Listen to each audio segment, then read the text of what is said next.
रूस यूक्रेन जंग में जेलेंस्की की चाल पर पुतिन ने जबरदस्त पलटवार किया है। खबर है कि जेलेंस्की ने ट्रंप के साथ मिलकर 20 सूत्रीय फॉर्मूले से पुतिन को फंसाने की कोशिश की, लेकिन 1400 दिनों से जंग कर रहे पुतिन ने यूक्रेन पर ऐसे हमले करवाए कि अब जेलेंस्की पूर्वी यूक्रेन का डॉनबास इलाका पुतिन को देने को तैयार हो गए। रिपोर्ट दिखाते हैं।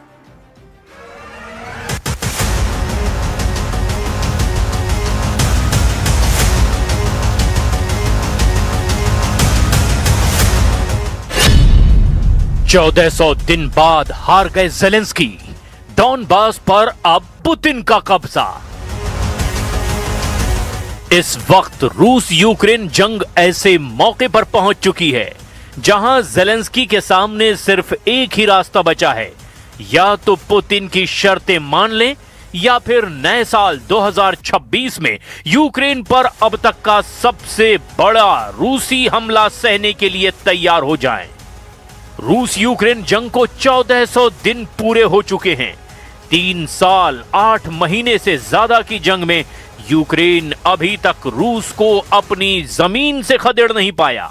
पिछले 24 घंटे में रूस ने यूक्रेन के 1800 से ज्यादा सैनिकों को मार डाला और पूर्वी यूक्रेन का किला कहे जाने वाले डॉनबास पर रूस ने 80 से 85% इलाके पर कब्जा कर लिया है, या यूं कहें कि पुतिन ने यूक्रेन का पूर्वी किला जीत लिया है। इधर चौंकाने वाली खबर यह है कि जेलेंस्की राष्ट्रपति ट्रंप को संकेत दे चुके हैं कि यूक्रेन रूस को डॉनबास का इलाका सौंप सकता है अगर रूस पूर्वी यूक्रेन के बचे हुए इलाकों से अपनी सेना वापस बुला ले। हैरानी की बात तो यह है कि जेलेंस्की लगभग 100 घंटे पहले यही दावा कर रहे थे कि यूक्रेन रूस को ना तो डॉनबास देगा और ना ही यूक्रेन की 1 इंच जमीन देगा। लेकिन रूस के तूफानी हमलों ने अब जेलेंस्की की बोलती बंद कर दी है। अमेरिका को छोड़कर जो नेटो और यूरोपियन यूनियन के देश यूक्रेन से लगातार जंग करने की अपील कर रहे थे, वो भी अब जेलेंस्की को भरोसा नहीं दिला पाए कि अमेरिका के बिना नेटो और यूरोपीय यूनियन के बाकी देश रूस को यूक्रेन की जमीन से खदेड़ने में मदद कर पाएंगे। अभी के ताजा हालात ये हैं कि जेलेंस्की अब 20 सूत्रीय फॉर्मूले के जरिए पुतिन के सामने हथियार डालने को तैयार हैं। लेकिन दिक्कत यह है कि पुतिन अब रत्ती भर भी जेलेंस्की के प्रस्ताव पर गंभीरता नहीं दिखा रहे हैं। पहले तो हम आपको दिखाने जा रहे हैं कि कैसे रूस ने डॉनबास पर पिछले 5 महीनों से तूफानी हमले करके एक तरह से यूक्रेन के साथ साथ अब यूक्रेन के समर्थक 81 देशों को भी चारों खाने चित कर दिया है। डॉनबास पर 90% रूसी कब्जा। अब पुतिन को 10% डॉनबास देंगे जेलेंस्की। राष्ट्रपति जेलेंस्की को जरा भी अंदाजा नहीं था कि America, Britain, France, Germany, Poland समेत नेटो और यूरोप के लगभग 80 देशों की सैन्य मदद और समर्थन भी रूस को झुका नहीं पाएगा। जेलेंस्की ने 1 दिसंबर से लेकर 23 दिसंबर 2025 तक पेरिस, लंदन, बर्लिन, ब्रसेल्स और वॉशिंगटन समेत यूरोप और पश्चिमी देशों से रूस के खिलाफ रणनीतिक प्लान बनाने की कोशिश की, लेकिन दिक्कत जेलेंस्की के सामने ये रही कि इस दौरान रूस के सबसे बड़े और ज्यादा हमले पूर्वी यूक्रेन के डॉनबास पर करे गए ताकि जेलेंस्की की सारी प्लानिंग फेल की जा सके, और इसका असर भी साफ साफ देखा जा सकता है। खबर यह है कि रूस ने अब तक 90% तक के डॉनबास पर कब्जा कर लिया है और अब जेलेंस्की भी शर्तों के साथ पूरा डॉनबास रूस को देने तैयार हो गए हैं। पुतिन को डॉनबास देंगे जेलेंस्की, 20 सूत्रीय फॉर्मूला हुआ तय। यूक्रेन के राष्ट्रपति जेलेंस्की ने अमेरिका के साथ तैयार 20 पॉइंट शांति योजना का खुलासा किया, जिसमें पूर्वी क्षेत्रों में डीमिलिटराइज्ड जोन बनाने की सहमति जताई गई, बशर्ते रूस भी अपनी सेनाएं पीछे हटाए। अमेरिका और यूक्रेन ने युद्ध समाप्ति के लिए कई मुद्दों पर सहमति बनाई, लेकिन डोनेस्क क्षेत्र की बची हुई जमीन और जापोरेजिया न्यूक्लियर प्लांट पर अभी भी विवाद बाकी है।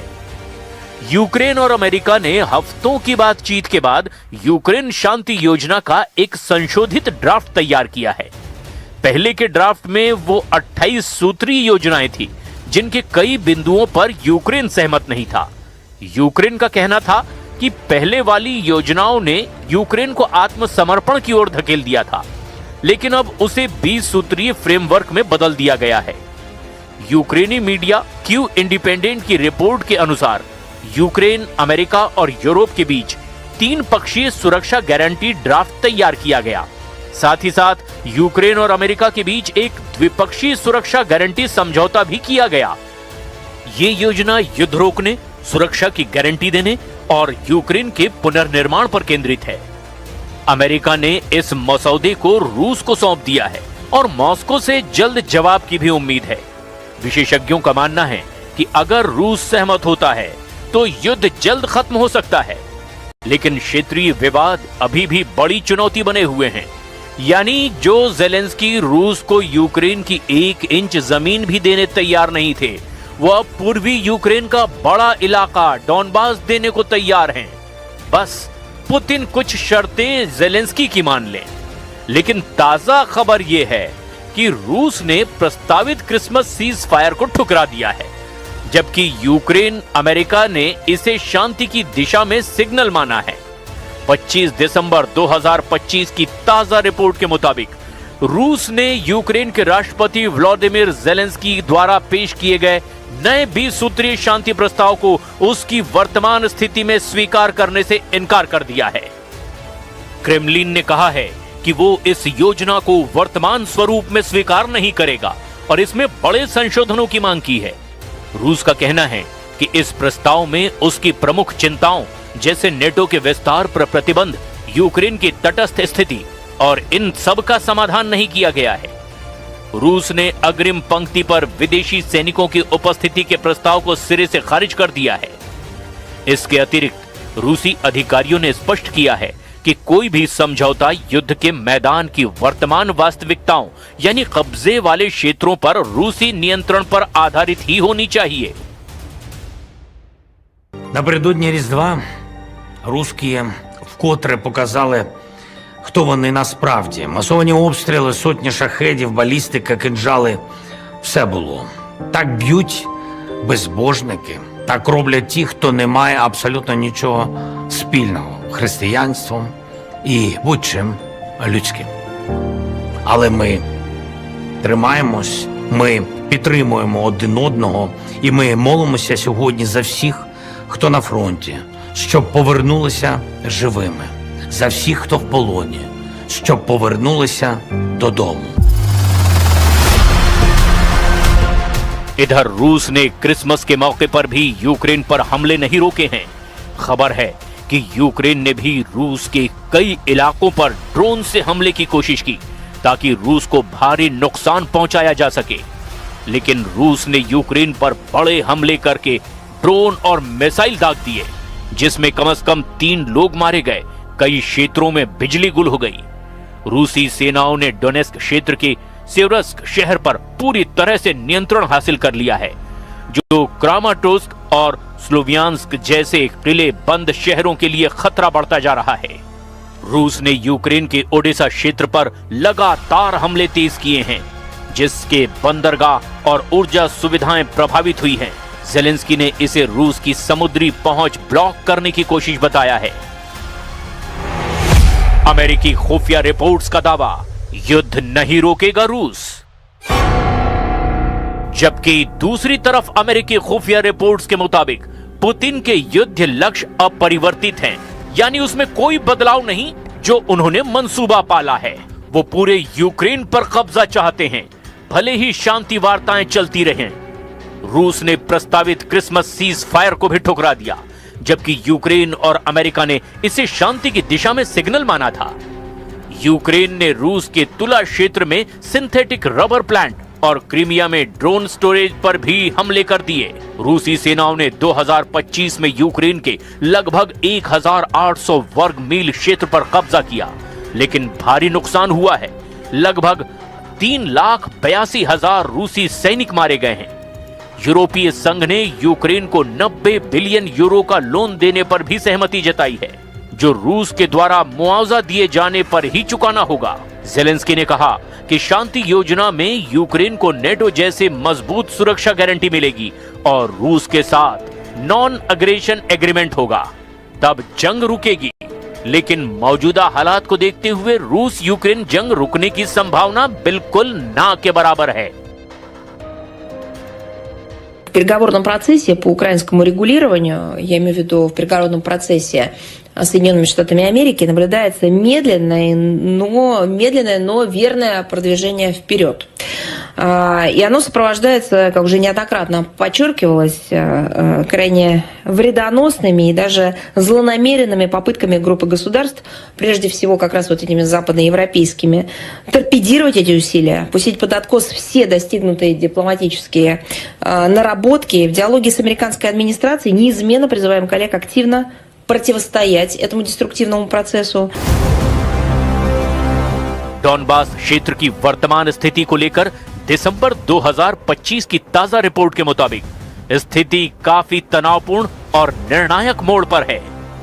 रूस ने भले ही पूरे डॉनबास पर अपना कब्जा नहीं किया हो, लेकिन वो इसके बहुत बड़े हिस्से पर यानी लगभग 80 से 85% इलाके पर अपना नियंत्रण कर चुका है।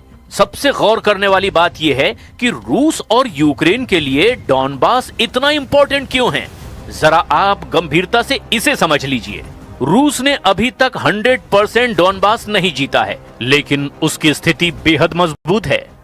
दरअसल पूर्वी यूक्रेन के लुहांस्क और डोनेस्क को मिलाकर डॉनबास बना है। लुहांस्क पर रूस का लगभग 99% क्षेत्र पर नियंत्रण है और डोनेस्क के लगभग 70 से 75% हिस्से पर रूस का कब्जा हो चुका है। पुतिन ने दिसंबर 2025 में एक बड़ा बयान देते हुए कहा कि यूक्रेन डॉनबास के बचे हुए हिस्से से अपनी सेना हटा ले, वरना रूसी सेना सैन्य बल से इसे पूरी तरह से अपने कब्जे में ले लेगी। ताजा सैन्य अपडेट के मुताबिक रूसी सेना ने डोनेस्क क्षेत्र के रणनीतिक शहर सिवर्स्क पर पूरी तरह से कब्जा कर लिया है। इसके अलावा इवानोपिलिया से भी यूक्रेनी सेना को पीछे हटना पड़ा है। इन कब्जों के बाद रूस अब क्रामाटोर्स्क और स्लोवियांस्क जैसे बड़े शहरों की ओर बढ़ता दिखाई दे रहा है। पोक्रोवस्क डॉनबास का सबसे महत्वपूर्ण लॉजिस्टिक हब है। दिसंबर 2025 की रिपोर्ट के मुताबिक रूसी सेना ने शहर के बाहरी हिस्सों और कुछ शहरी इलाकों में भी प्रवेश कर लिया है। हालांकि यूक्रेन अभी भी शहर के कुछ हिस्सों में मौजूद है और इसे बचाने के लिए भीषण लड़ाई लड़ी जा रही है। विशेषज्ञों का मानना है कि पोक्रोवस्क का गिरना यूक्रेन के लिए डॉनबास में सबसे बड़ी हार होगी। रूस अब डॉनबास को जीतने के बहुत करीब है, लेकिन यूक्रेन की सेना अभी भी कुछ महत्वपूर्ण गढ़ों जैसे कि क्रामाटोर्स्क और स्लोवियांस्क को थामे हुए है। कुल मिलाकर रूस यूक्रेन जंग रुकने के आसार बेहद कम हैं। ज़ेलेंस्की का 20 सूत्रीय फॉर्मूला रूस को जरा भी पसंद नहीं आ रहा है। ऐसे में रूस साल 2026 में भी यूक्रेन पर बड़े पैमाने पर हमले जरूर करेगा।